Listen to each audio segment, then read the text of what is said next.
Бул борбордун батыш жана чыгыш бөлүктөрүн электр энергиясы менен камсыз кылган Новозападная көмөк чордону. Анын кубаттуулугу 110-35 киловольт чыңалууну калктын пайдалануусуна өткөрүүчү 2 чоң трансформатору бар. Калкты күз-кыш мезгилинде электр энергиясы менен үзгүлтүксүз камсыз кылуу максатында аталган жайда оңдоо иштери жүргүзүлдү. Ушул эле Новозападный подстанциясынан капиталдык оңдоодон өттү, и промышленный подстанциядын бар, ошондон өттү.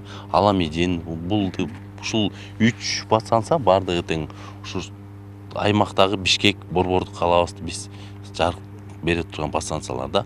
Андан тышкары Токмокко, Ивановка айылында бизде да бир трансформаторубуз бар болчу, Капремонттон алдагы өттү. Ушул сыяктуу эле Кыргызстан улуттук электр тармагынын Чүй облусундагы филиалында 53 көмөк чордон бар. Суук мезгилге даярдык көрүү иштери бардык жерлерде жүргүзүлгөн. Бирлик жана Манас көмөк чордондорунда трансформаторлор алмаштырылып, жаңыртылган. Подстанция бирликте 10 000 мва киловольт амперлик трансформаторлы 16-га алмаштырдык. Андан тышкары Манас көмөк чордонунда тоже аяктан 16 ква силовой трансформаторды анда 25-ге алмаштырдык. Сечение мощный силовой трансформаторлардын мощносттору көбөйдү.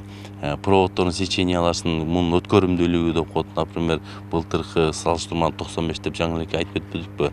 95 мм квадратты там 120 алмаштырдык. Элди үзгүлтүксүз электр энергиясы менен камсыз кылуу максатында Түндүк электр ачык акционердик коомунда бир топ жумуштарды жасаган. 9 айдын жыйынтыгы боюнча Бишкек шаарында, Чүй жана Талас облустарында 34 көмөк чордон курулуп пайдаланууга берилди. СИП деп коебуз, бул дагы жаңы технология деп коебуз, самонесущий железный провод деп коебуз.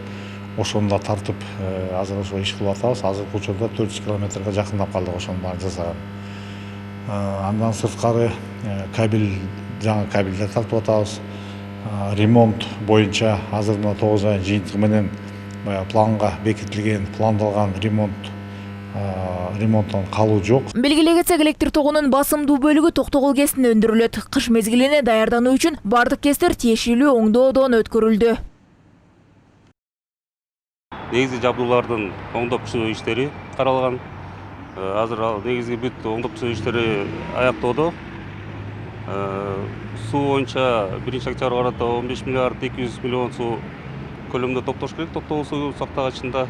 Быйыл суунун аздыгы байкалууда. Учурда Токтогул суу сактагычында суунун көлөмү 14 миллиард 945 миллион кубометрди түзөт. Бирок электр станциялары ачык акционердик коомунун өкүлүнүн айтымында бул көлөм күз-кыш мезгилин өткөрүү үчүн жетиштүү болот.